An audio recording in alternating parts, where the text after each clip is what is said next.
Hello and welcome to episode 10 of the Nerds at Large Gaming Podcast. I'm one of your hosts, Darby Hallman.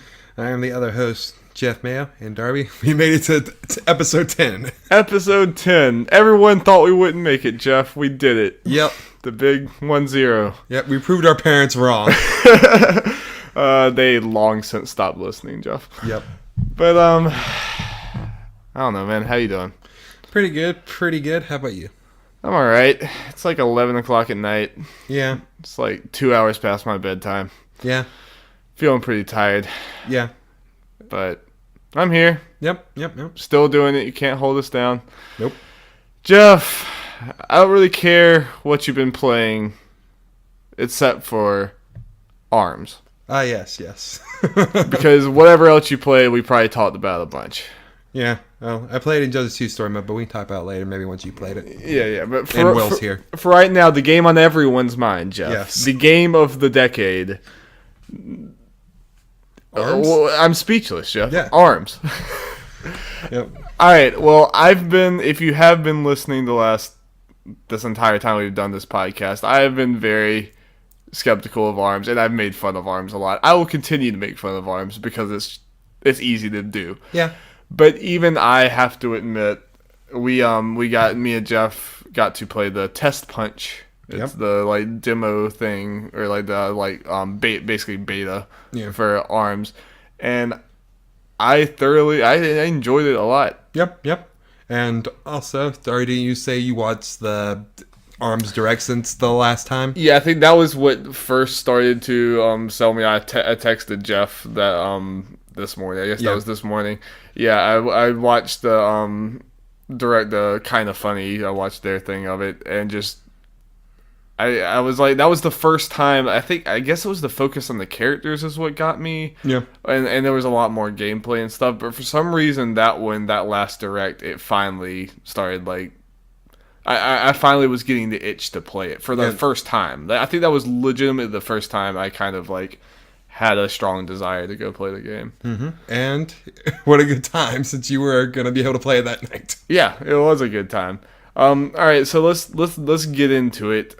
Basically, the way this worked, it kind of cycled you through the different game modes. I mean, it's not more, all the modes, but yeah, and it was basically it was random. You'd either have 1v1, or it'd be 2v2, or it'd be a free for all. Yeah, 4-person or 3-person free for all. Or you had to play the volleyball game. Yes, which if you don't know, volleyball, you use your arms. Yeah, to punch the volleyball to the other side, and if it hits the ground, it explodes. Yeah, surprisingly fun. Yeah, it's one of those things. You could probably get old pretty quickly. You get old at some point, but since it's just a smaller little game mode thing, it works fine for what it is. Yeah, I expected it to feel a little more I don't know. I thought it would be more of a one-time fun thing, and it's still you could get tired of it for sure. But it's a fun little break from the action. What's also interesting is, we'll get into the how this would do for the normal 1v1 mode, but it might be one of those things interesting to test around to see which arms works best for that game. Because when we were playing it, me and Darby used a different kind of arms, and it seems like the different ones we used led to different results. Yeah. Which will happen a lot of this game, testing out different combinations to see what works, because each arm is pretty different. They are, and that's what we should probably get into actual fighting, not just the volleyball, because this is more in the volleyball game. Yeah. So in this beta, there was 7 characters, right? Yeah, 7 out of the 10 characters that are going to be in the base roster. Yeah, and just from, obviously, me and Jeff were trying to learn how to play the game for half of the time we were doing this, so we didn't get to see, at least I didn't see too many of the differences between them. We got to use some of their super moves, but not all of them. But each character does have some unique abilities to each other, and they each have different loadouts, kind of default loadouts of arms that you can choose from, but you can mix and match. Yeah, I'm pretty sure in the Direct, if I remember right, they said any character can use any arms, so you can do different combinations, which is good because the main difference between the characters is their special abilities. Mummy Man or Master Mummy can, when he blocks, he restores HP, and because he's a tank, he can like walk towards people, take hits without really being knocked down like other characters. Yeah, and that healing causes some cheap. Yeah, me and Darby, we both did this when we were in the free for all modes. While everyone was fighting each other, we just kind of sat on the side, just healing and blocking. They didn't notice us, so we were able to about heal perfectly. Yeah, felt good, man. Hey, yeah, if they let you do it, yeah, man, go for it. But the biggest thing I was just struck by was like it seems like a pretty like deep game, and a game that like requires a lot of skill. Like by the end of it, when we like had more of a feel of what we were doing, I was like, dodging out and like timing my attacks against my opponent or whatever to block at the right time, to send a right arm or like fake them out, and then almost like boxing, like Wii boxing, but a lot better. Yeah, and I think it needs to be said because it's something people have been wondering. The motion controls in this game is actually very good. Yes. We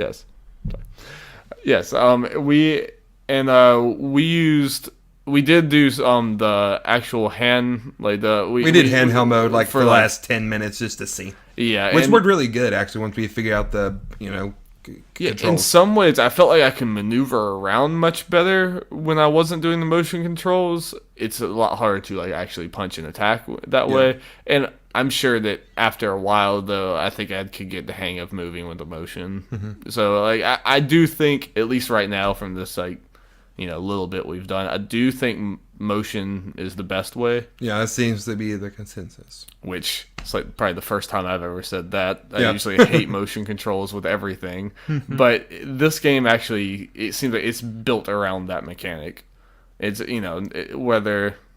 because you're punching. It kind of makes sense, and you like the way you curve your punches and stuff. It just makes a lot more sense when you can actually do that motion with your hands.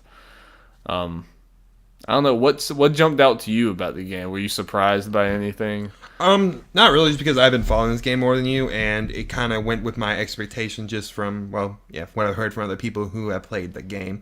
I was like you and probably about everyone else that I've heard talk about, like when it was announced at the Switch event in January. Like people were like, "What is this? This seems bad." Just the new Wii boxing, them trying at that again, a casual thing. But once people got a hold of it, they're like, "Oh, this is actually pretty deep and a lot of fun." Yeah. So, it made my expectations that way. It was good to. I guess what surprised me is how different each arm felt. Because there are a bunch of different, variations, and we only got a small taste of what's apparently going to be the full game. Yeah, and that's me too, because, like, I was expecting, I don't know why, I guess I was expecting the differences between them to be a little more subtle, or there to be, I didn't know it was going to be that much of a strategy, like, what you put on your right arm versus left arm, whatever, and pairing, like, you can have some, like, they shoot out, like, a little ways and then shoot a beam. And then others, you can, like, some of them, like, they basically go in a straight line. You can't really change them much. But then others, like, they do these crazy curves. They're harder to hit, but you have more freedom with it. And then there's some that are, like, big, giant, slow-moving things. Yeah. So, basically, you can have, like, a fast arm and a slow arm. And so you can have the best of both with that. And there's just a lot of strategy that's going to go along with this. Yeah. And you're going to have to, like, see what your enemy is, what their loadout is, and do yours, decide what you're going to do and accordingly. And I just never expected this game to be something that deep. Yeah. That I'm going to be sitting here. Oh, what a turnaround from last week. I know. I'm sitting here, like, barely saying anything bad about it. Yeah. I guess the only thing we're going to say bad about it from what we know is potential lack of content in the beginning. Yeah. But they just said they're going to give the Overwatch/Splatoon route, where they're going to give a bunch of free updates with new fighters, new stages, and new arms, which is very exciting.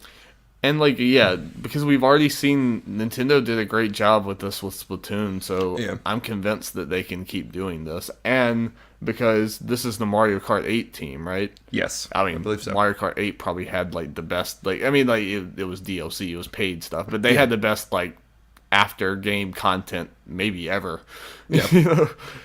So I'm convinced that as long as the sells, I think they'll continue to. Yeah, I think this is what helps Arms is because just going out Splatoon with this kind of system, this plan for post-launch content, we can kind of trust Nintendo because they did such a good job with Splatoon, and like you said, because the Mario Kart team, we can trust that their content will be quality. Yeah, and plus it's free, so.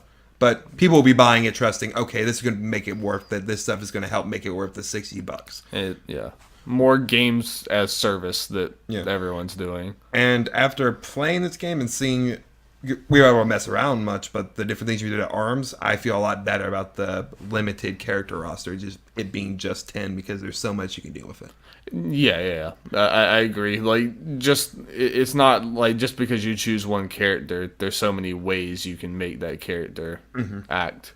Yeah. That it's almost like there is more than 10 characters, like you said. And, like I've said before, I think the character designs in this game are very strong for what we've seen so far.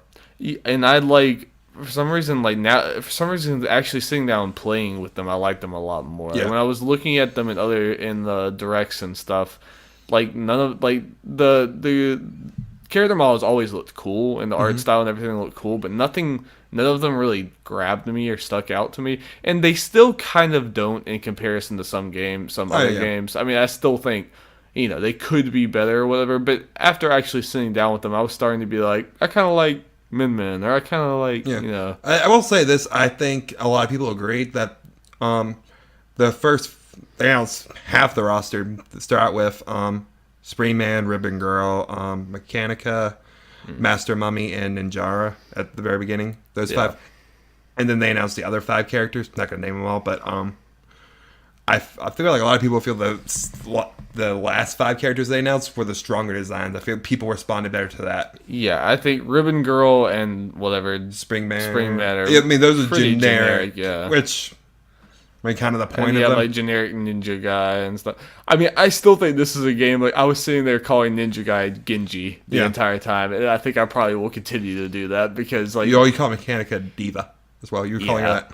I mean, because these, I do think that the characters are a little weaker than like an Overwatch. Oh yeah, those things like they have their Overwatch vibe. Yeah, I wouldn't say they're as strong for sure. Which it doesn't really have to be. Yeah. I mean, like the game itself can, the gameplay can speak for itself, which I think it surprisingly does with this game. Yeah.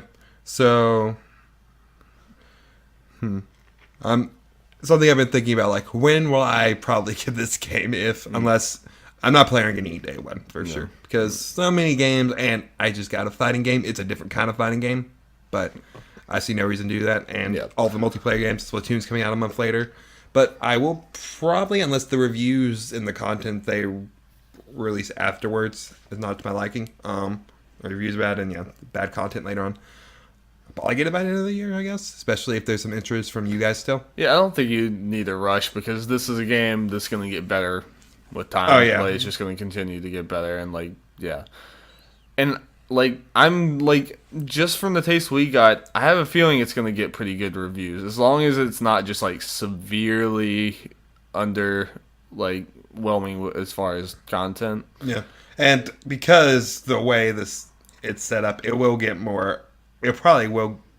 Some people like IGN and stuff might give it re-reviews when more content, like they did with Splatoon. Yeah, some people might do that, and I think now after seeing Splatoon, people will going into the review thinking, okay, there's gonna get more content later, and that might influence the score. Yeah, better or for worse. Yeah, but I think the general talk about this game is already it's already positive, but there's a lot of people like me who had just never played it and was skeptical looking at it. But as we have more people get their hands on it and say good things, I think this is a game that could end up it could start shooting up higher than we expect it to because of word of mouth. Yeah, kind of like Splatoon. I mean, I don't know if it's going to get as big as Splatoon, because I mean, to be successful, I assume it doesn't have to be from Nintendo. No, it doesn't. And I mean, I know you say they're similar and stuff like the before Splatoon release, but I still do think that Splatoon, even at this point, before it was released, I'd still think there was more hype for Splatoon than there. I agree. It was just a similar thing. Yes, Splatoon had a little more out the gate.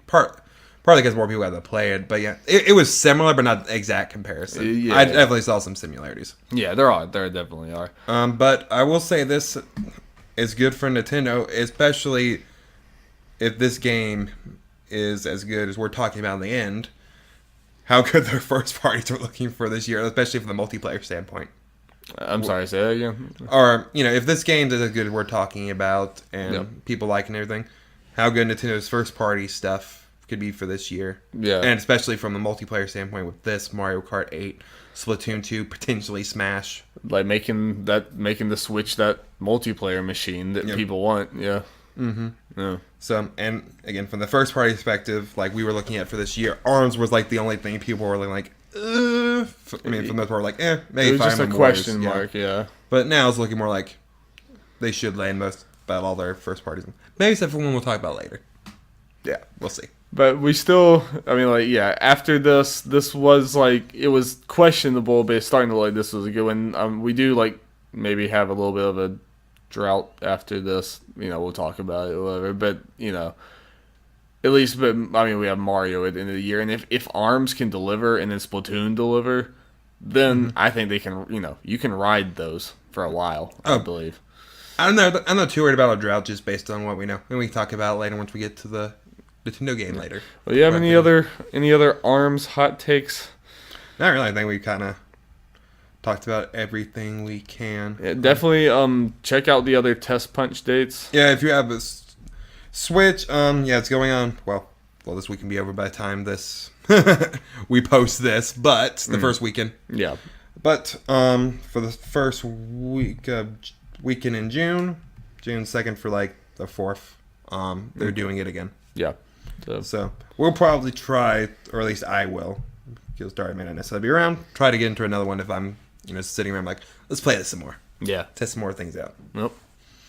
So yeah, it definitely increased my hype for this game. Well, it certainly has increased mine, because it was kind of went from pretty much nothing. Yeah. Do you have any Injustice things? Any more? Finished story, man. Okay, how's it hold up? You had pretty high expectations for the story mode, but yeah, again, I probably made it sound. Again, part of that is the comics, which are still really good. Okay, a lot of it has to do with that. Obviously, the comics are story superior. But do you think this is at least like superior to your normal fighting game story? Oh yeah, yeah. Even if there's some story beats you like, it's still superior to everything else. Yeah. But, and I know that's a high bar, but yeah. There are some things I say I might have a problem with or find strange, but hard to go into that. Well, for the most part, spoiler territory. Yeah, but just as a DC fan, you think it holds true. Like it holds up to like what you would want from. Like, they didn't put the DC characters to shame or anything, right? No. Yeah. I guess I could say some I wish they used more because some characters were like, hey, let's just give them this one little thing that doesn't have much to do with the story as a whole just to justify them being in this game. Which I understand you have to do to a point because it is still a fighting game story. Yeah. Or them making an excuse to like, hey, let's randomly fight in Gotham for the 5th time. Yeah. Stuff like that. There's stuff that holds it back, but still is really well done, and the endings were interesting. Did you like the whole the fact that they let you like choose branching paths like with characters and stuff? It wasn't exactly branching paths, I guess it was a weird thing. During certain chapters, instead of you doing one character, you do 2, and for each fight you get to choose which fighter you want. And you can switch between each fight. But did you like that? Yeah, I liked it, and it gave more reason to go back, which I ended up doing. I 100 completed the story. I went back and played the characters I didn't to get their gear, and doing that unlocks an alternate ending. Okay. Which, you get it. Well, spoilers. There are 2 endings. You get to choose one, and then going through doing the other stories lets you do the other one. Okay. So, and I kind of want you and Will to play it so we can kind of talk about. I want to partly see your perspective as a for the most part, comic book guy, and Will as an actual DC fan. Right. I want you both to do it. Yeah. Yeah, I really want to. I've been sitting at home like wishing I had the game. So that's a good sign. But honestly, I'm expecting you, Anthony, Alex, one of you to get a house in Justice. Yeah, we're gonna break eventually. Yeah. Or probably split the cost or something. Yeah. I mean, you can do that. It'll end up in our house at some point, I'm sure. Yeah, great game. Yeah. And well, I'm gonna be obsessed with gear. Okay, moving on. All right, let's get into the news, Jeff. News jingle. Jingle, jingle, jingle, jangle. We need a real jingle. I'm sorry that I'm making it a thing, Jeff. I'm so sorry. It's gonna be tradition. We gotta break the tradition with something real soon. Maybe I should just get like a bell or something. Ideas. Yeah. That's gonna have to do a lot of testing with them flying. Yeah, well, bells work with a Blue Yeti mic without shattering our listeners' eardrums. Let's find out. Well, what we got, Jeff? Okay, well, we're gonna start with a story that is probably much bigger than the rest of the stories we'll talk about. Yeah. We're gonna start strong. Probably a story you've already seen. Yeah, but the reason I like doing this because we might share some information people may have not seen.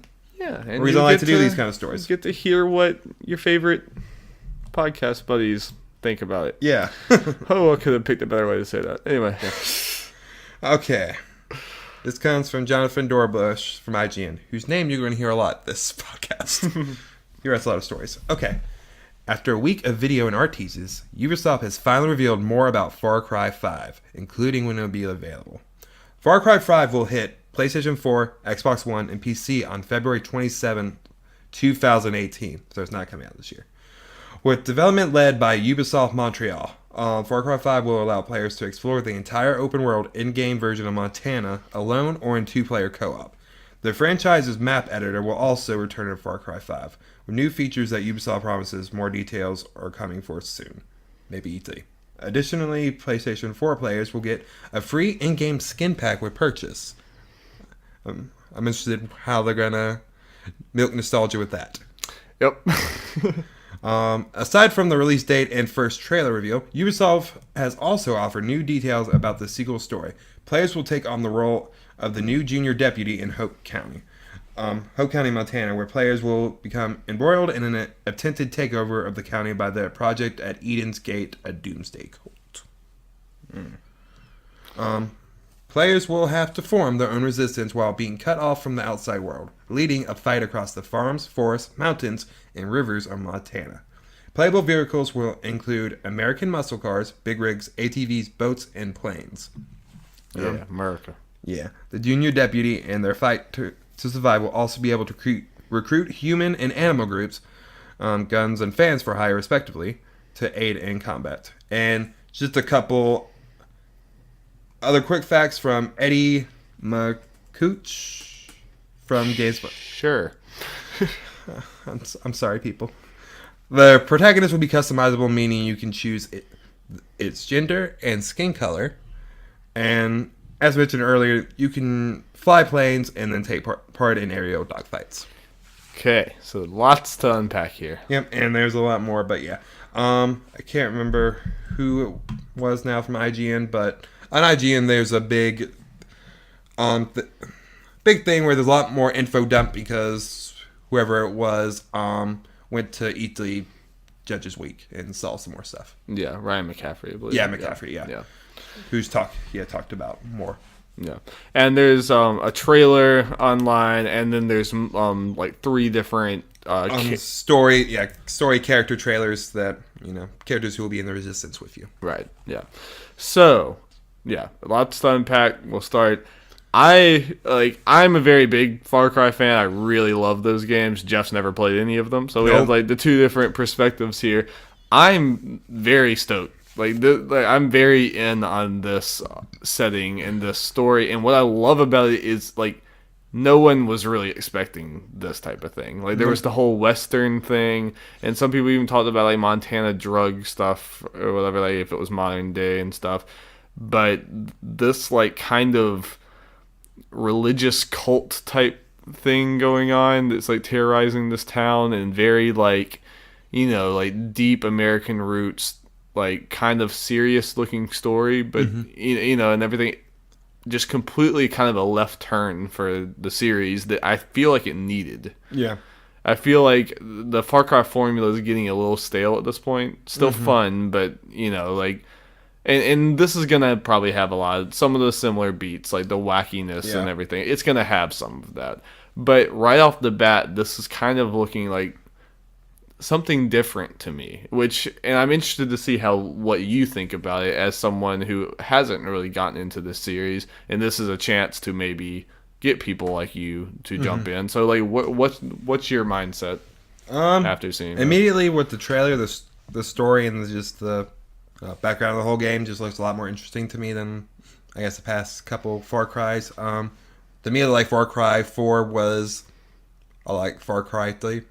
It was a lot like, a lot of people liked it. Yeah, it was like, same old. And Far Cry Primal sounds like it was good, but kind of felt like a DLC pack. Yeah, it definitely did.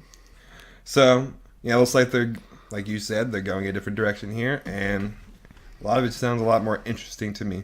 As people who have listened to this before probably knows, I'm not a big first-person shooter guy, but I can be grabbed with this kind of thing like I have with Overwatch because there was a different kind of multiplayer thing, or from a story perspective, single player game, Bioshock Infinite. This kind of seems to be grabbing me, just what we've seen potentially like Bioshock Infinite did to pull me and make me want to play it.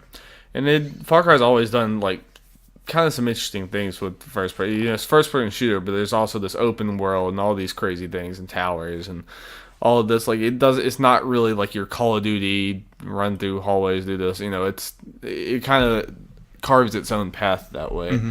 But I think obviously the biggest thing that stands out here is story wise. Like Far Cry's never really like. The story's always fun. Like, it's a lot of fun, but it's just kind of, like, goofy, dumb fun. Like, in Far Cry 3, you're these college students stranded on this island or whatever, and tribal stuff all over the place, and you're doing these weird drugs and all this. It's just kind of... And your character's Jason Brody. He's just this college dude with tats and stuff. Like, it's kind of, like... It makes fun of itself a lot. Yeah. But this, like, immediately, like... The fact that this trailer alone is already causing, like... arguments and people to like people mad about like the political message or starting conversations because it's a controversial thing. This is like a Christian, like there's lots of like Christian imagery with this like cult group. Like the guys, they're carving sinner into people's backs like in a thing, and they're like forcing people to be baptized. They're forcing all this with guns and fire and all this, and it's a dark side of Christianity, which is something that it's a strong thing to take. It's a strong like message and a strong like way direction to go, like words. And we're going to talk about this more later, but I think this is very interesting, and it's the fact that a game is a video game, but this could actually start like political commentary and have conversations with people. Which you usually think about that with maybe movies or documentaries or books and stuff. But it's interesting to see a major like AAA thing like this go in a direction like that. Because it's not a safe direction to go in. You might make people mad. And, with these big companies like this, usually they won't go down a route like that. I was just to see how the customizable character thing will work into it. I'm taking this from you earlier. Yeah, you said it earlier. Like... being able to choose your gender and skin color, you were wondering, like, will that affect how other characters react to you? And I'm interested to see how that is a thing. Yeah, we'll see. I might be, like, in that... I'm not going off of anything I've seen. This is just... I just had that thought. Because in other Far Cry games, you've never been able to customize your character before. And it seems kind of interesting to me that in this one so politically charged that now you can. And they specifically talked about you can change your skin color and gender and stuff. And I'm really interested, like, what if there's different branching missions, like, that things change, because of that. That could be very interesting. I wonder if you could join the cult at some point. And that's what, like, Far Cry does need to, as much as I praise Far Cry, because I really love all those games, they do need to change some things up. Like, whether it's, like, branching stories, like I said, you can maybe have two completely different things and and different endings and stuff, and gameplay they need to add some new stuff. They need to take some new direction, which it seems like it is. This is mostly a tone piece, there's not a whole lot of like hard gameplay in this. We'll see that obviously in a couple weeks. Oh yeah. The fact that we're seeing this now means the E3 is probably going to be lots of gameplay. Yeah, and more just detailed stuff. Mm-hmm. Yeah, we were talking about this earlier off the podcast, but I'm wondering, like, I'm interested. I felt Ubisoft, I guess, strategy here weird with what they did with Far Cry and South Park last week. The fact that they announced release dates and trailers for this stuff a couple weeks before E3. Yeah, do you think this would be big, like, bombshell announcements? Yeah, but I feel like this was happening this time last year too, though. Like Fallout, they announced Fallout a few weeks before E3, and I feel like there was something else. Like that almost seems to be a trend now, because like maybe you just want to get the announcement out of the way so the E3 can be like, here's meaty stuff, here's all the like gameplay and everything. I think it makes more sense for Far Cry. I guess part of them thinking why they do it for South Park. Oh well.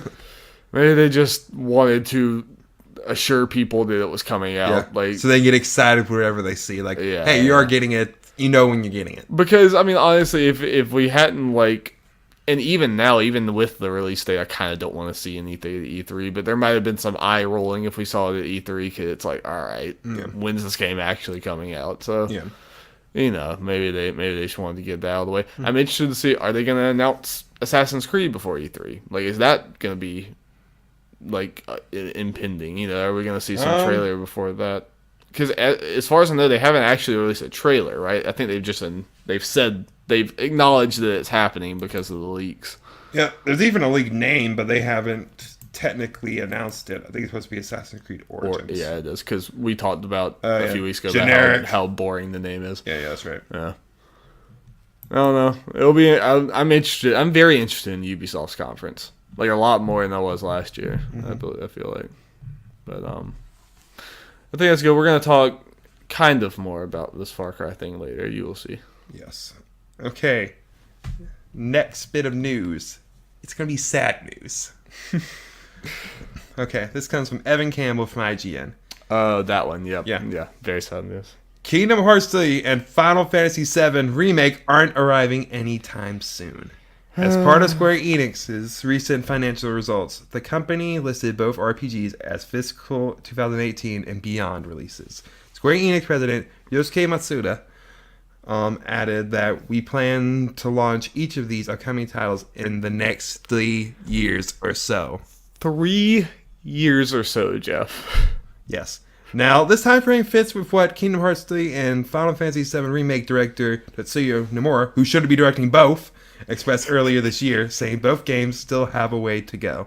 On top of that, Nomura revealed this week that Square Enix is urgently recruiting people for a Final Fantasy VII Remake. Still recruiting people. Yes, urgently, Darby. Square Enix, what are you doing? Oh, wait, never mind, let me rephrase that. Square Enix Japan, what are you doing? Yeah, oh no, Square Enix America is killing it for the most part. Yeah. 3 years. When was Kingdom Hearts 3 announced? 2013. Oh boy. What would that probably put it at? Like that's 3 years. It's gonna be like Final 2020? Fantasy. It's gonna put it like Final Fantasy 15 type development cycle here. Maybe not that long, but yeah, surprisingly close, probably. Closer than I'd like. I mean, like, I'm not surprised that it's not coming this year, because the Kingdom Hearts 3 has obviously been in development hell, and Final Fantasy VII Remake was announced far too early, and it's been obvious that it's not really that far along. That's Square Enix's problem. Yep. So I didn't expect either of them, like, anytime soon, but the fact that they're coming out here and say, oh, in the next 3 years or so, I mean, that to me that sounds like 3 years at best. Is basically how I read that. See, with Kingdom Hearts 3 was announced, I expected like worst case scenario maybe coming out like now. Yeah. Like I thought I was being too pessimistic. No, that was optimistic. Apparently. And yeah, if you guys don't know, I played the first Kingdom Hearts. I like it a lot, but I've never really I didn't play all the crazy stuff, and I have no clue about this convoluted story and everything. But Final Fantasy VII is my favorite game of all time. So this story hurts us both. Yeah, so... for different reasons. No, we're sad boys. Yep. Maybe we'll still get something at E3. It won't be much. It'll be meaningless. Do we want something at E3? If they're coming out 3 years from now, do we even want anything?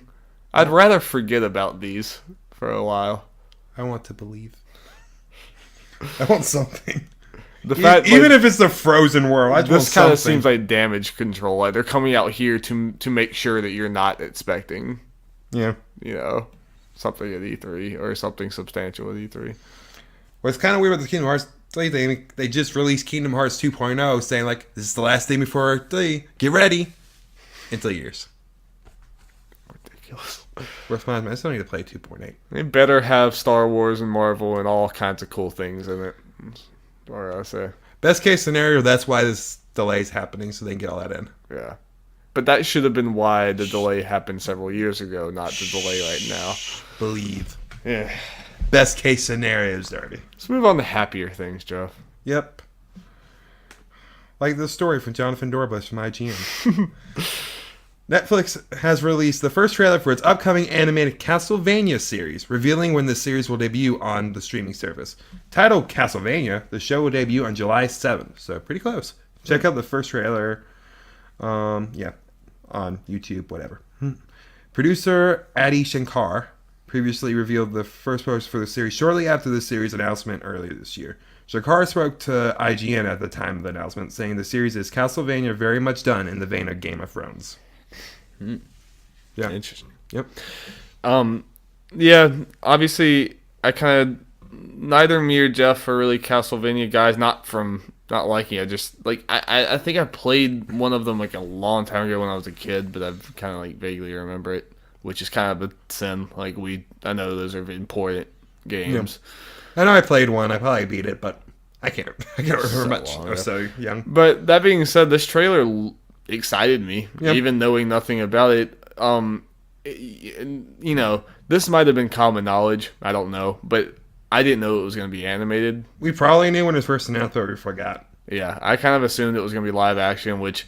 Yeah, live action video game adaptations are always kind of animated. But animated, I mean, and it looks like an anime. Like it looks like pretty beautiful art style and stuff. And I mean, like it was kind of a standard trailer, but action looked really cool. The tone, the colors looked really good. Like, just from an outside looking in perspective, I'm down. I'm interested. Now, something I probably should have looked at. I'm interested to see how Castlevania fans feel about it. Yeah. Because, sometimes you think, oh, fans are excited for this. No, they're actually more down on this than anyone. I'm in, like, the kind of funny, like, Facebook group, and, like, when it posted, there was a lot of people like, oh, my God, like, freaking out positively. I mean, who knows? They might be a minority. I mean, unless you really hate, like, anime, I guess. I didn't really see anything in that trailer that... someone would hate. I mean, there's no, like, weird drama or anything. Yeah, nothing, like, strikks. Yeah, unless it's some kind of weird Castlevania story thing we don't understand and people don't like what they're doing. Yeah, unless they're, like, destroying the story. Again, we don't know as much as I'd like to, but I'm interested. Yeah. And between, like, this and then, like, the Witcher thing, which is, like, going to be completely different, it's kind of interesting to see Netflix is going into video game realms, Yeah. So I've heard you kind of say... the book potential. Yeah, but it's a weird thing. Was. I mean, like, I think it's probably safe to say if it weren't for the video game series, Netflix probably wouldn't be doing this because the video game series is what got it popular in America. It wouldn't be this popular in America, and Netflix probably wouldn't do it. Yeah. So like, it's at least like influenced by, Nope. So. Netflix still killing it. At least from my idea perspective. Yeah, I hope, and it's just they're going strong. Like. Till it. Okay. You ready to move on to the next story, Darby? I am, Jeff. Okay. Another one from Jonathan Dormer's 5GN. Man, he's the boy wonder of news. Yep. Killing it. And this story is Sonic Forces will feature a third playable character in addition to classic and modern Sonic. And players will be able to create that third major character in the upcoming game. Sega announced that Sonic Forces, which will come to the Nintendo Switch, PS4, Xbox One, and PC this holiday, will include a hero character creation feature. The Create a Character option will allow players to build off of one of 7 archetypes to design a character integral to the upcoming Sonic game's narrative. The 7 character types each come with their own special ability, which are Bear, which blows away enemies with a homing attack. Bird, flies high with double jump abilities. Cat, keeps 1 ring after being hit. Dog, restarts with 5 rings after the player dies. That sounds like a good one, actually. Hedgehog, collects rings when getting damaged. Interesting. Rabbit, has longer invincible time after receiving damage. And Wolf, automatically draws in rings when near them. Those got increasingly better as I read them. So, yeah. Furries rejoice. Yeah, why do I feel like this is exactly what the Sonic community wants? Like, this is Sega knowing their audience.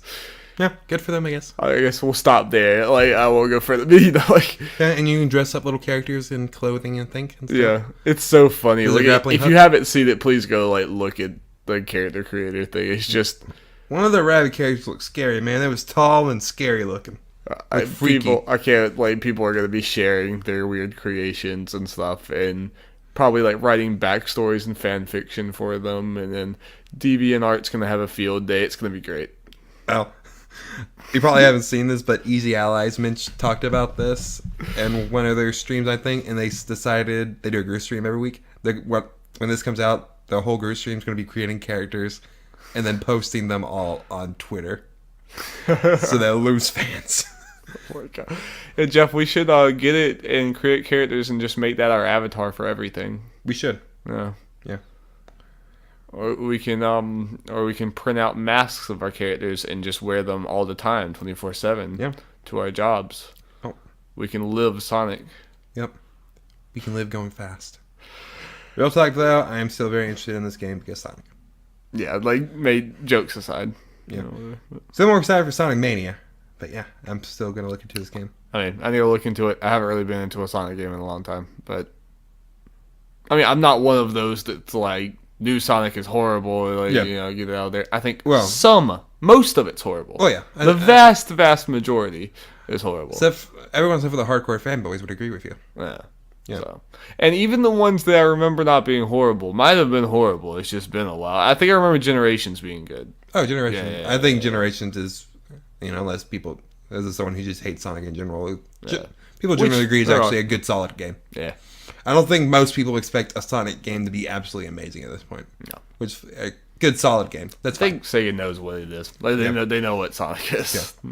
Releasing Sonic Mania, which is rumored to now come up mid-August. Please. Okay. Ready to move on, Darby? I am, Jeffrey. Okay. Well, for people who do not know... Overwatch is a year old. So... Happy birthday! Yay! So they had an anniversary update. And what did they add, you may ask? They added 3 new maps. And they are all only available under the Elimination Game mode.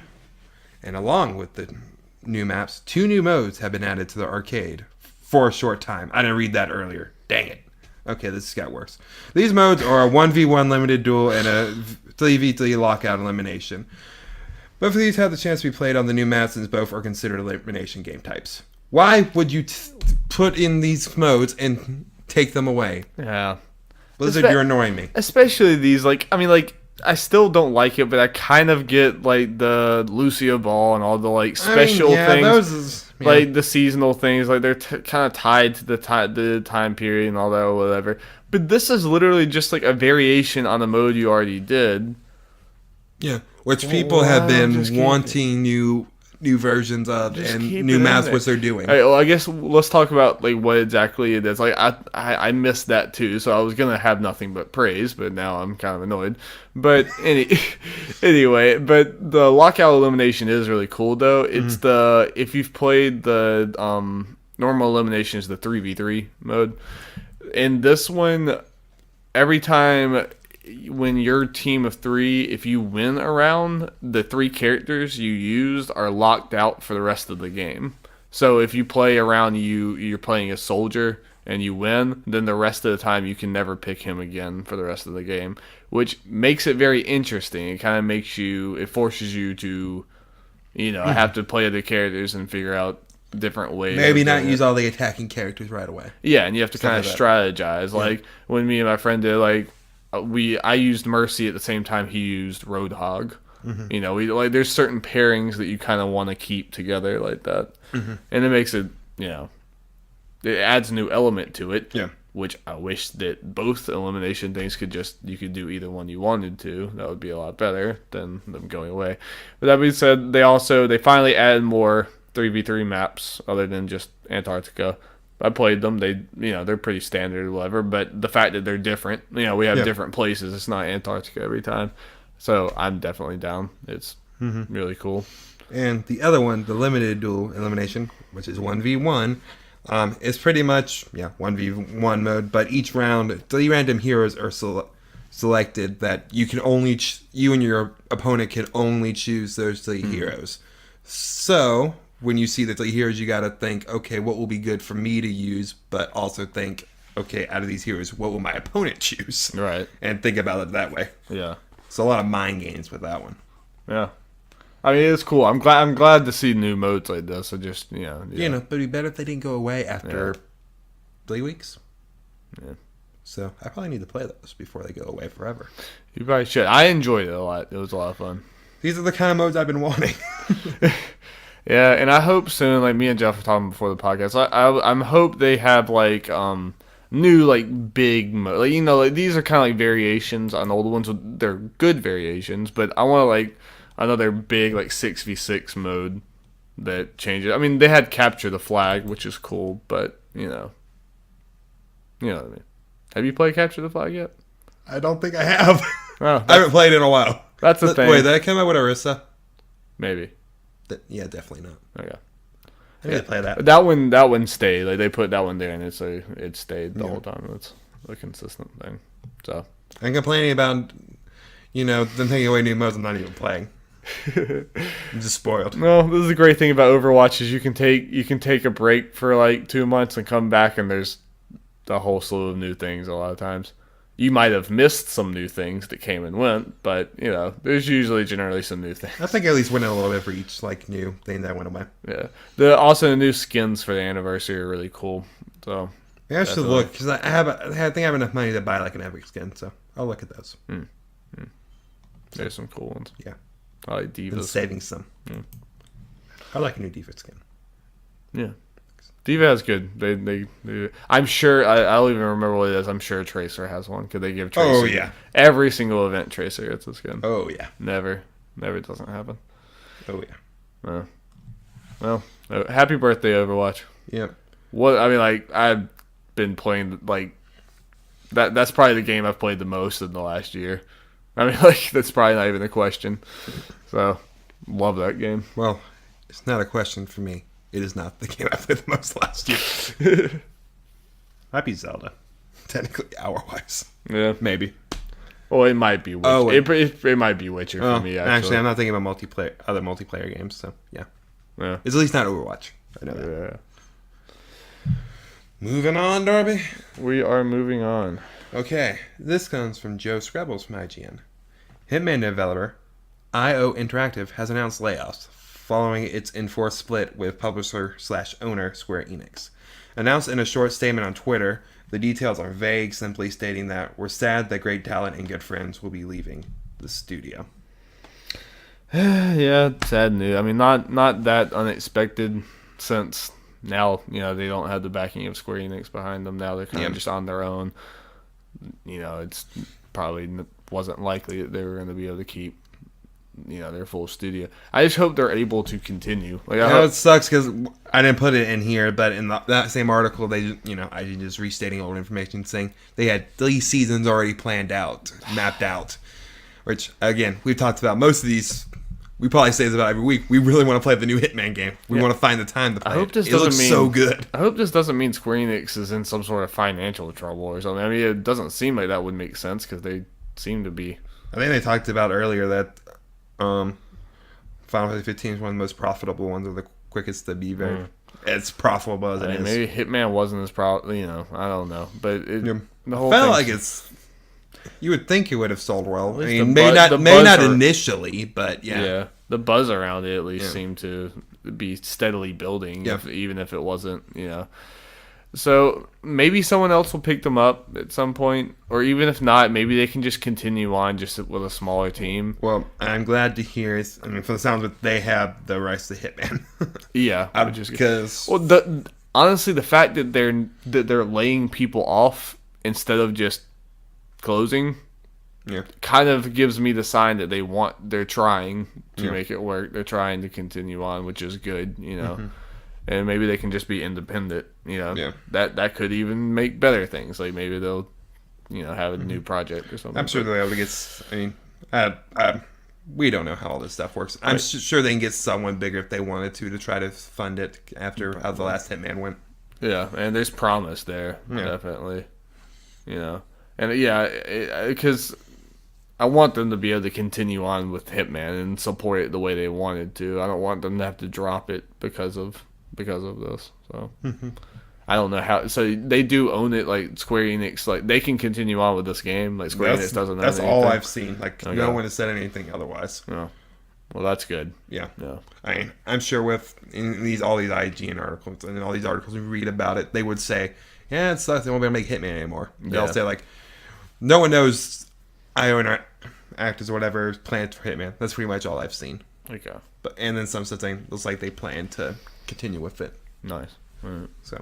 So hopeful. Yes. Hopeful with that. We should either way, I want to get into it. Either way. Because and honestly, it was like a fun game if we wanted to at some point play together, like just and maybe once we figure out Let's Plays.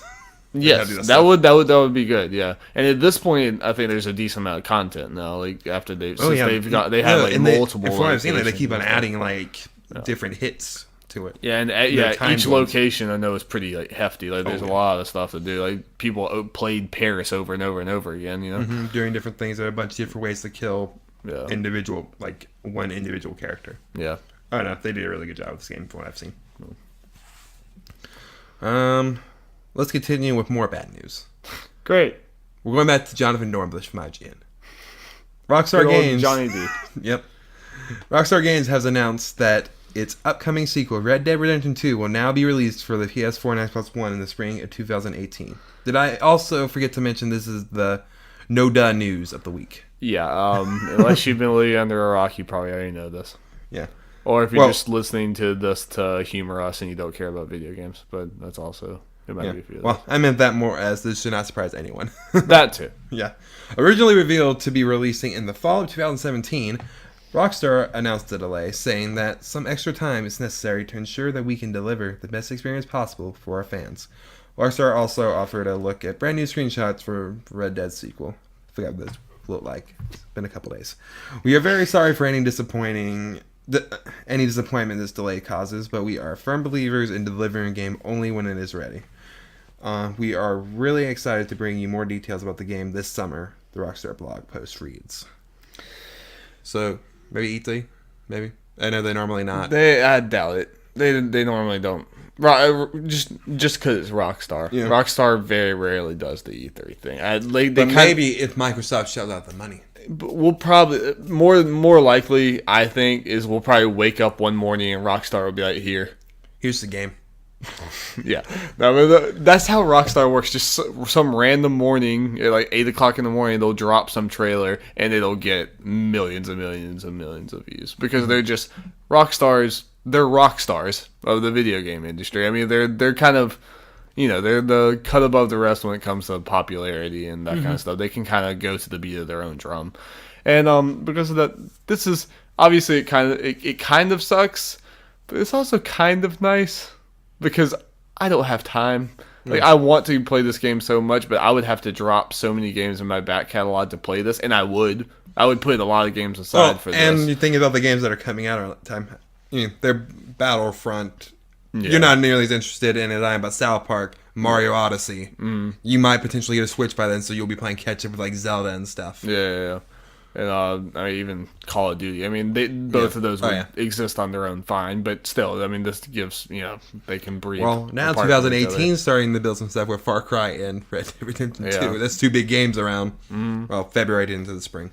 Yeah, and Yeah, I mean, I think that's just, and like every single developer that's releasing anything in the fall is breathing a collective sigh of relief. That, like, and I mean, at the end of the day, Rockstar can take as much time as they need. Like, I think they've earned that. Here, they're big enough and they make solid games. You want them to have the best thing they can have, not just throw out something. Yeah. And I mean, like, I think someone in some podcast I was listening to was talking about how you think like most developers, like, if they have to like tell the executives that they're delaying their game, it's like this huge deal, like, oh my god, like, you're losing so much money, can't believe you do that. I think pretty sure Rockstar are like, yeah, I think we're gonna need some more time. So, okay, yeah. I mean, like, who's gonna? I mean, like, GTA has sold how many copies? It's like 70 million or something like that. Sounds about right. I think it's like the highest selling video game of all time, or maybe behind Minecraft. It's like up there. It's still charting. I mean, it's not that. I wouldn't say it's the most because there are probably some old games that were or Tetris or whatever. Like, probably just Wii Sports. Yeah, but it's still just like topping charts monthly today. Like, Rockstar is insane. Like, so they can take as much time as they need. As far as recent games, that and Minecraft are like far above everything else. Yeah. Yeah. So, well, plus also, as from a fan perspective, I'm not really a fan of Red Dead. Just never played it. I don't think many people are really upset about it because most people expected it. We just kind of found out about it. We haven't seen anything. Yeah. So I'm pretty sure people are fine with, take your time. Get this game done. It's not like this thing's been in development hell. No. I mean, obviously, it would have been nice to have the announcement and then release. It would have been nice for the announcement to release to be even shorter than that, but still a year. Yeah, it's not that bad. Or if it comes out then, before we know. Yeah, that's not that bad. Again, we still haven't really seen anything from it. Some screenshots. And we've seen games. It used to be where games had to release in the fall if you wanted them to be big or whatever. It's obviously not the case anymore. Thank goodness. Everything not being at once and then having nothing for a while. At least nothing new. But now Far Cry needs to worry about Red Dead if it is coming around that time. I mean, like, in February, maybe Far Cry can get out before it. I just remembered the text I replied to you when you sent me the link to the IGN article, the picture saying, well, Brandon Jones is saved. That's what you said. I was like, Far Cry is also saved. Nope. Turns out no. Because I just swore that Far Cry was going to be this fall. That's what I was hoping for. The rumor was like September. Yeah, that would be even crazier. But again, take the time you need. Probably Assassin's Creed this fall. Oh yeah, and one of them was going to be this fall. I had to. They also have. I mean, it's a different thing, but South Park. So there's a couple months. If Assassin's Creed come out, that's pretty big for Ubisoft. Yeah, South Park, Assassin's Creed, and Far Cry. Yeah, that's huge. Mm-hmm. Boom, boom, and Mario Rabbids in there. Yeah. It's pretty good stretch of things.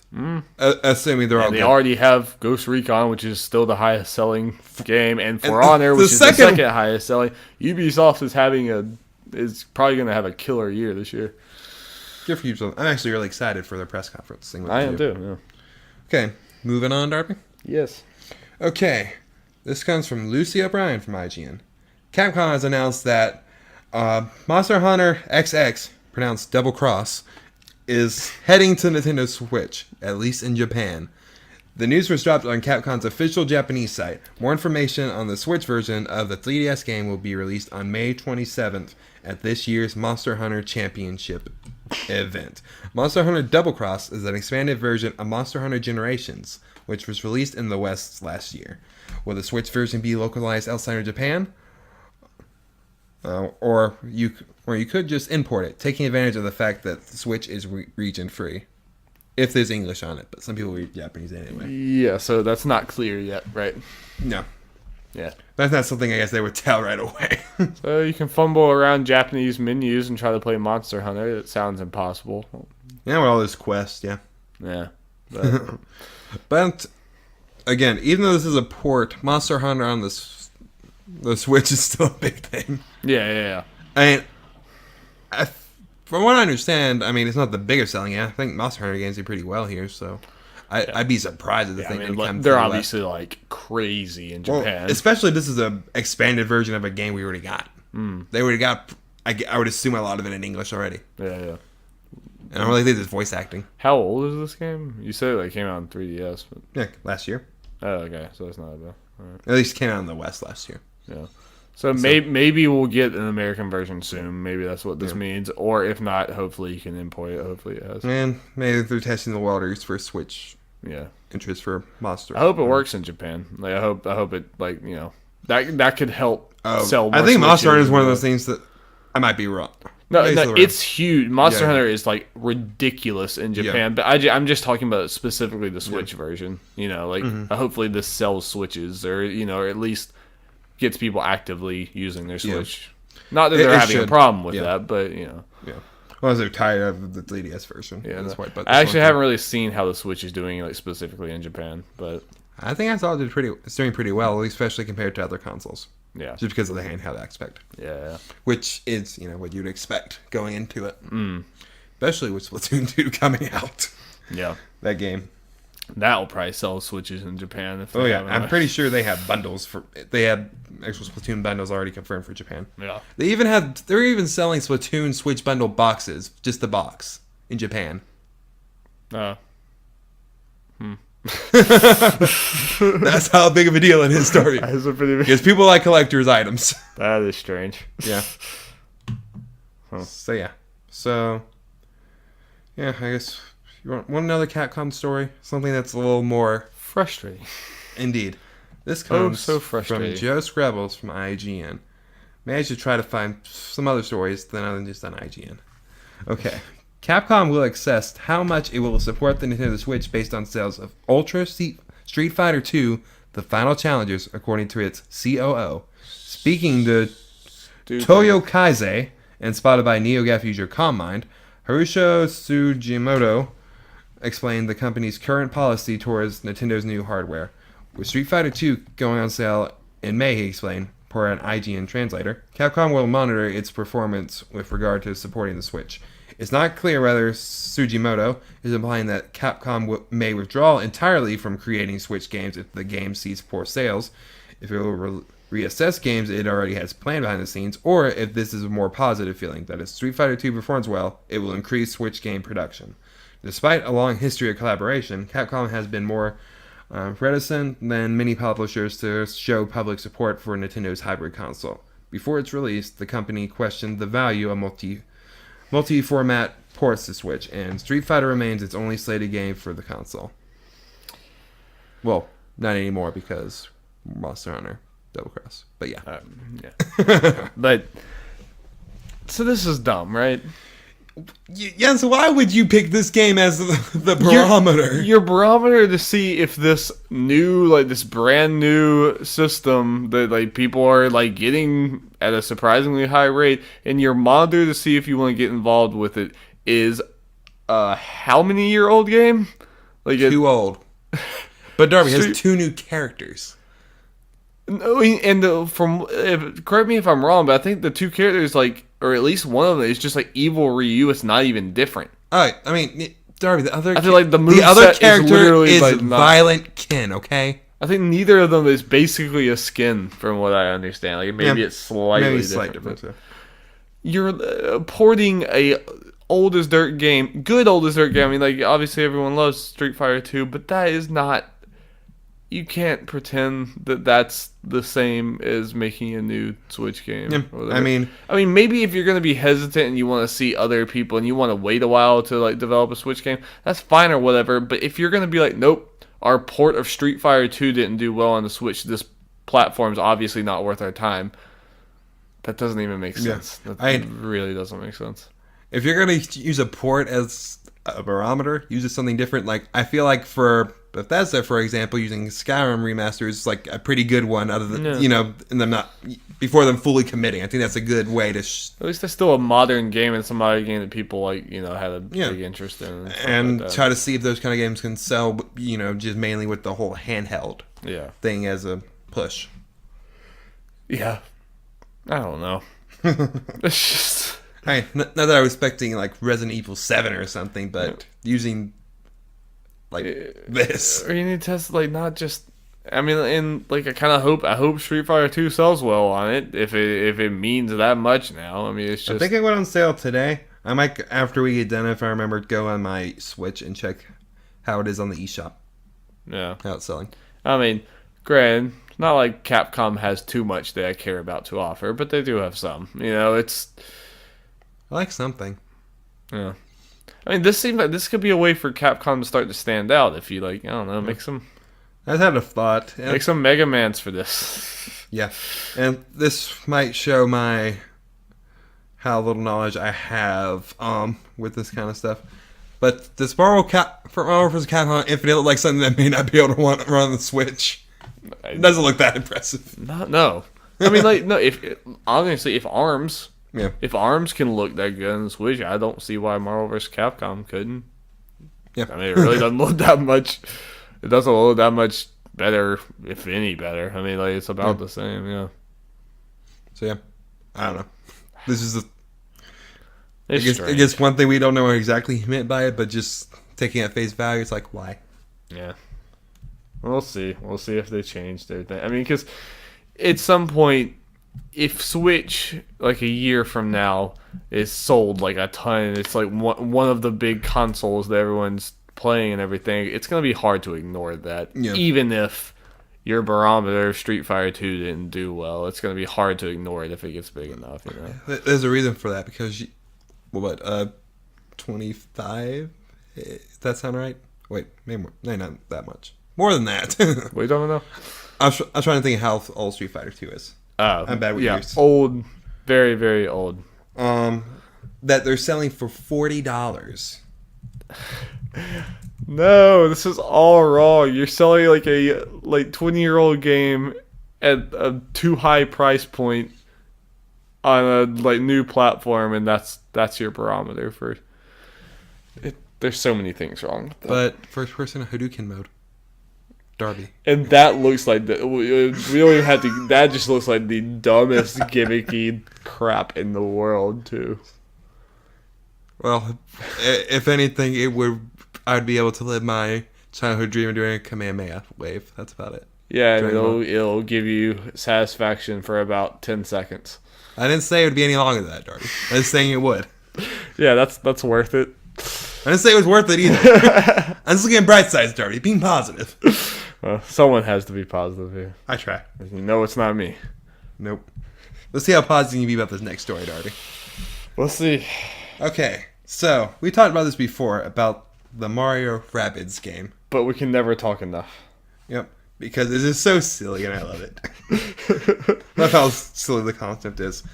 Okay, so pretty much the story is a bunch of concept art and, I guess, slides for like a presentation. It looks like someone trying to pitch this game. Which, this is kind of sad. This is a sad news story too, in a different way. Yeah. So, I'm pretty sure we mentioned this last time, or it was at least rumored. The official title of this game, according to this, is Mario and Rabbids Kingdom Battle. So yeah. Okay. Tell them what we got going on here, Jeff. Because okay, we're looking at what's like the main art piece, and as we mentioned before, it shows Mario, Peach, Luigi, and Yoshi, and then Rabbids dressed as Mario, Peach, Luigi, and Yoshi. And just a little look forward in here. There is a selfie being taken in this picture. The Peach Rabbid is taking a selfie and looking pretty sassy. Yeah, Mario has a Mega Man cannon on his arm. Yep. Yoshi has a bazooka. Yeah. There's just what more can we just? The Luigi one is wearing a dress. Nice. Or a really big shirt. So you know what you expect. Yeah. I'm forgetting the name, and I feel bad, but at least Luigi's weapon looks like the vacuum thing from Luigi's Mansion. So that's a good call. Yeah, I like that. It looks just as weird as I would want it to look. Yeah, this is the thing, though. I mean, obviously I'm not completely solving because I want to see gameplay, but yeah, I feel like if this is going to exist, it looks like they're doing things right. Yeah, from what we've seen.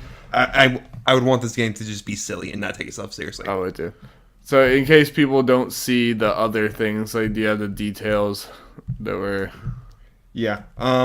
Yeah, I'll just read some key things from the little slides and pictures things show. Okay, so one picture is titled An Epic Roster. It says 8 playable characters with their own playstyles and personalities. I won't read all the little titles they give everyone. But go look at them if you have time. There's even like foul language in it. This is obviously not something we were supposed to see. I didn't say I wasn't going to read any of them. Okay. They call Peach the badass princess.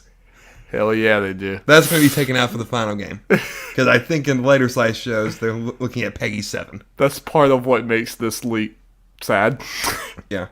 And, we're just going to focus on the Peach ones right now. They have the Peach Rabbit title thing as #sassy, #no filter. And I like how the Yoshi Rabbit just looks absolutely insane. As I want it to be. Didn't want to yell in the microphone, but yeah. Let's see, moving on. And they have another slide that Best of Two Worlds, which they have two, main sections for it, saying exploration 35% and then turn-based combat 65%.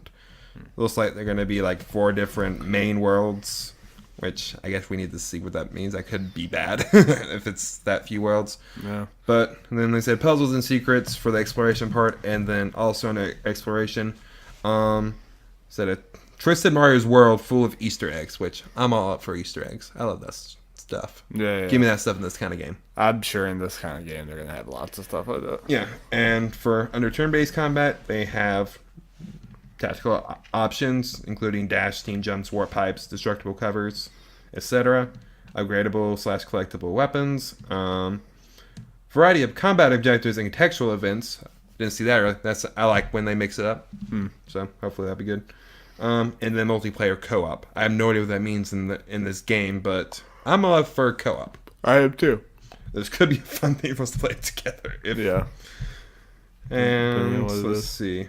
Oh, and they pretty much said in one of the slides that this game is full of humor and self-mockery. Good. Yeah, I mean, we need. I would hope. Oh, one of the funniest things about this, and kind of saddest also, they posted a slide for a timeline. Yeah, saying under June surprise announcement at E3. So, which obviously failed. Yeah. Since we're talking to you about it right now. Yeah. In July, convince media/gamers. Have fun with that. that should be interesting. And then in August, go big for launch. And they mentioned Gamescoms in particular and then reviews. So we know everything basically. Yeah. We don't know the exact release date, but yeah, it's looking like August/September. And then they have a game ID thing where it just gives some more information about the game. Yeah, the August/September release date. We mentioned before it's got the Snowdrop engine like Ghost Recon. Is that right? That what uses it? I believe so. Yeah. And it's going to be approximately 20 hours in length, which could be a good length for this kind of game, so it doesn't overstay its welcome with the kind of humor it has. Yeah, it could get old after a while. Yeah. So I'm interested to see if it's like turn-based combat. Like, how deep is that going to be? Yeah. Is it going to be like Stick of Truth? Mm-hmm. Well, what are we looking at? Because I mean, like, it's obviously probably going to be somewhat dumbed down. It's going to be, meant for kids, I guess. Mm-hmm. Oh yeah, that's another interesting fact. While we know Ubisoft was making it, or thus remember said, they are also apparently publishing it, at least in Europe. Mm. So Nintendo's not, yeah. So I kind of when you mentioned this before, I can't remember if it was on the podcast or not. Some of our conversations blend together, so I can't tell which. But you mentioned that could be at the Ubisoft conference, this game. Yeah. Looking more like if they're publishing it, that could be a thing. Yeah.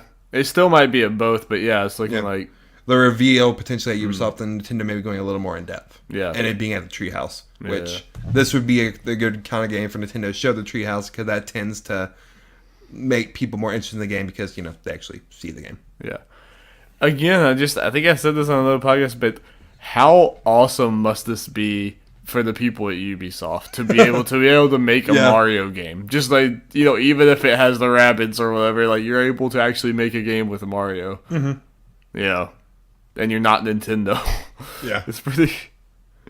And again, from my perspective, getting a soul on it, this just seems to be silly in all the right ways. It's just so random and like no one ever could have guessed it, and so weird that I'm in. Like I'm interested. Like I'm definitely. This is one of those things where the gameplay's got to be fun, obviously, but it kind of lives and dies on, I guess, the humor of it. Yeah. If it's just a little off, it will fail.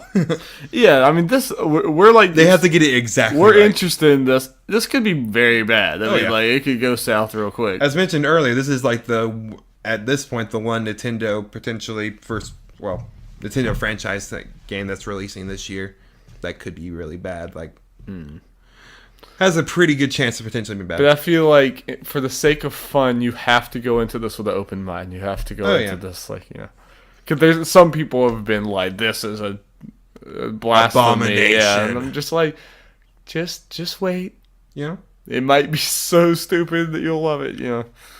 Might be stupid in all the right ways. I'm still interested. I'm happy. We're definitely going to see it in 2 weeks. All right. Yeah. Yeah, man, we're close. We are close. Oh, yeah, the first press conference is in like 2 weeks now. Whew. Yeah. Ooh. We need to get planning. We did need to get planning. Okay, well, I believe that is it for the Mario Rabbids thing, so you have some other things. That's all I got until we see more, which... It's just, we will talk about it, good or bad. Again, just pouring out for Ubisoft with leaks. Yeah. Every game they have leaks. Doesn't matter. Even if they have Mario in it and they need to be very tight-lipped, it's still... Hey, look at the bright side. We're talking a lot about Ubisoft, so they're getting a lot of... This one, we gave Ubisoft a lot of praise in this podcast. I mean, yeah, that's one thing. They deserve it. But I mean, yeah, we're talking about Ubisoft a lot more positive light on this podcast as we started than I guess I originally thought. I mean, in a bad way. They're just having a good year. We're talking about good games. It just happens to be interesting games, and it happens to be Ubisoft. Mentioned earlier, I'm definitely far more excited for this Ubisoft press conference at E3 than I've ever have. Yeah, and I hope they nail it. I hope they don't drag it on for 2 hours like last time. We'll talk. We've already talked. Make it an hour 15 minutes with the stuff they got. You got this. Yeah. All right, I guess that's all we got from the news, right, Jeff? Yes. Okay. Well, this will probably be a pretty short main topic, or it might be a long main topic. We'll just see where it goes. See where the conversation leads us. You're deaf. Oh, well, that got dark. Well, I'm interested to see how that works. But, maybe this with some dark humor. Mix it up. You don't think Mario Rabbids is going to have dark humor? I hope it does. You think Luigi Rabbids going to die like in Mario's arms? You know what I want? A Waluigi Rabbid. Oh, he's just going to bust in there. Yes. I want Rayman to randomly appear, like, out of nowhere and stuff. Actually, think about it. There's a decent chance of that. Oh, yeah, that'd be a good, like, Easter egg / cameo thing. Yeah. Okay, let's move on. Anyway, I just wanted to talk about, because I think me and you were already having an interesting conversation about this, and just, this is kind of something that has come up other times, but it's relevant now with Far Cry, and that's politics in video games. Yes. Because I've seen things before, and like I've saw it a lot today because of the release of the announcement of Far Cry 5 about people saying like, leave your politics out of like my video games or whatever. Don't let your personal beliefs or whatever of the people making the game and the people writing it or whatever. They don't want that in the game. They just want to play the game or whatever. And I would say, I don't know about you, but I pretty much know how you feel, but you can talk about it after this. I just think that is such a just kind of like reductive and just dumb approach to doing this. You're at the end of the day, like video games, you're telling a story. You're telling a story and making art just like you are in a documentary or a movie or book or anything else. And I don't want to hear stories that are devoid of the writer's influence. I want the writer to be able to put a shade of themselves into a game or whatever, and for me to see a different perspective even if I don't agree with it. I just think that that idea, like the video games should just be these bland things that, you know, don't stir the pot at all. They just, you know, they're just there. I don't like that. You know, and this is obviously coming up with Far Cry because they're touching religion. Yeah. And it's a touchy subject, and I get that, whatever. But I think that that's cool. I think it's cool that they're doing a touchy subject. And I know a lot of people won't agree with everything that's said in there. I probably won't agree with everything or whatever. Mm-hmm. But the fact is, like, just with video games, and this is obviously kind of a broad subject or whatever, but you should be able to experience things that you don't agree with and experience things that challenge where you are. So where do you stand? Like, I just want to hear a little bit about what you have to say, and just video games in general, and where this type of stuff lies in it, because I think that, you know, even games like The Last of Us, there's like Ellie's like lesbian in that game or whatever, and like that was too political for some people. Yeah, and just I'm saying, like, and imagine if they, and you know, like other games, imagine if they like they said no, we can't do that because it would be too controversial. It's just like, you know, I don't know. Yeah. So where do you stand with that? I believe people should be able to put their politics into their art, because video games are art, especially at this point in time. We talked about this before, but I think for the most part, the people that are saying keep politics out of our games are pretty much saying keep politics I do not agree with out of these games. Yeah. Because especially with these kind of politics, you know, that are being talked about in these games, when people talk about, they usually talk about social politics normally, and when it's social politics that, well, for the people who normally say this, when it's stuff they agree with, and those kind of politics are in these games, they don't really think of it as because they agree with it. I worded that really funny. I'm sorry. I think I get what you mean, though. Yeah. Yeah. So yeah, I'm bad at expressing my views on these kind of things. No, I mean, I'm just rambling. I'm not great at articulating either. I just talk enough to where it just fill all the empty space with words and stuff. But you know, and like I don't know. Well, like, I mean, okay, maybe this will help my point a little better. Going back to Ellie and Last of Us, right? The whole her being a lesbian thing. People call that political because they probably don't believe in gay marriage and stuff. Yeah. But in a way, when people are who are on the opposite side of the coin and don't believe in gay marriage, those people are making art. They're being political by using straight couples, but no one says a word about that. Yeah. Yeah. So again, going back to the whole thing, these people are upset because of politics they don't believe in. Politics.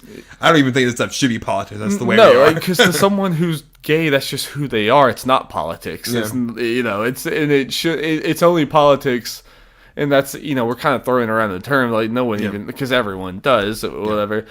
But a lot of times it's only politics because you disagree, and there's a controversy and like argument around unfortunate that it's rare in games. So Ellie being a lesbian or bi, whatever, is a big deal because we don't see it much. So that's why it's political, even though it shouldn't be. It shouldn't be any different than Joel having a girlfriend. Yeah, and like, to me, like, or even expressing something like, and like, to be fair, we've only seen this tone piece of Far Cry 5. We really don't even know what direction they're, you know, what exactly they're going to be, you know, covering, like, here when it comes to religion. You know, we know that Christianity is involved with this cult group, but we don't know what the overall message is even going to, you know, fully be.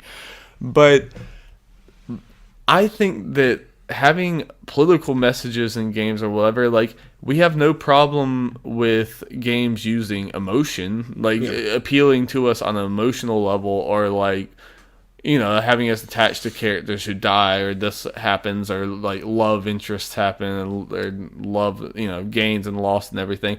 And, you know, and like, it's storytelling, and like, you probably, like, the writers put a piece of themselves into that. I think that this is really no different.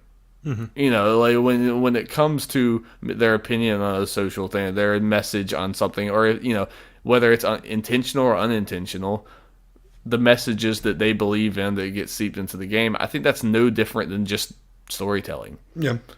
And I mean, and whether I think someone like talked to Neil Druckmann or something and was telling him about like keep your politics, because he's kind of an outspoken liberal in a lot of things or whatever. I remember what you're talking about. Yeah, and they like told him to keep like don't put your politics in the next Last of Us or whatever, and he's like, no. He's like, and he basically like, and other people have said this, is like, even if I tried, like, you can't not put yourself into something you're writing. Like, you can't not carry what you're doing or whatever, and nor should you, you know? Mm-hmm. And he's basically, no, I can't. I'm writing this game. This is me writing it. I'm not writing it as a shell of a human being with no emotion. And at the end of the day, that's just boring. Yeah, I mean, like it or not, I think to have really good video games, books, TV shows, movies, music. It's all of it, yeah, all of it's going to have the writer in it, whether it be politics or not. Right. Which, especially the way things are, odds are it is going to have that. The writer's politics and especially nowadays when like so many things are controversial, you know, like even things that might not seem like it to some people, you know, there's going to be someone who disagrees with it. And you know, at the end of the day, you should be, even if you're not okay with gay character, you're not okay with the way they present things with Christianity, or you disagree with it or whatever, I think it's healthy to see that stuff. And if you disagree with it, you can vocalize that or whatever, but seeing it is not hurting you, you know? No, and honestly, with these kind of stories, I mean, we had a pretty similar, from the looks of it, a very similar story in recent game with Outlast 2. Obviously, this is not the way these people think all Christians are. That's not what they're saying. No. They're taking it to an extreme, which is the same thing for any, like, religion or anything. And even in the trailer, they have like the pastor dude that seemed like he's probably a normal pastor, and well, this the main is like characters the radicals pastor. and that, And one thing that was kind of funny to me when I think about it is the I'm not even gonna say outrage. I mean, there was just some mad people about the Far Cry thing. I was happy to see when we were watching the trailer earlier that the like bar is a lot like. There's only a little tiny dislike bar. Yeah. I think there was an InfoWars article with Alex Jones and stuff. He's crazy conspiracy. I mean, wait, about this? Yeah. Okay. Yeah.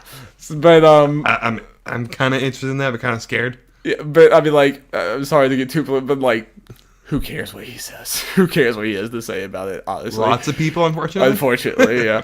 But what was I gonna say? I don't know. Something about it being weird that he wrote. Sorry. What was funny to me is that, you know, some people were mad about this since they're touching like Christianity and everything, but like Far Cry 4 dealt with like other Far Cries have dealt with other religions and other like types of people from around the world in like places that we don't know much about, but people don't, you know. Yeah, you're pretty fine with like villainizing that kind of thing and villainizing other like religions, and like, you know, like they were in the Himalayas and stuff, and they're like, I don't even know a lot about it, but like I know that you went like there was like references to other like religions there or whatever, but because that's not their religion, that's fine. And it is fine, just like this is fine. Oh, yeah. And I'm not saying it's not fine, but I'm saying like they're not consistent with their, you know. So it only matters when it happens to you, is when it, you know. So, well, we got political, Jeff. Whoa! It took 10 episodes. We did it. Yep. Now we pushed everyone away. Yep. All of our listeners. All 12 of you. Well, you have anything else to say on that topic or anything else, Jeff? Not really. You looking forward to E3? Oh, yeah. Right around the corner. Yep, the next episode. Predictions episode. Heck yeah, I'm excited. Yeah. May or may not have Will.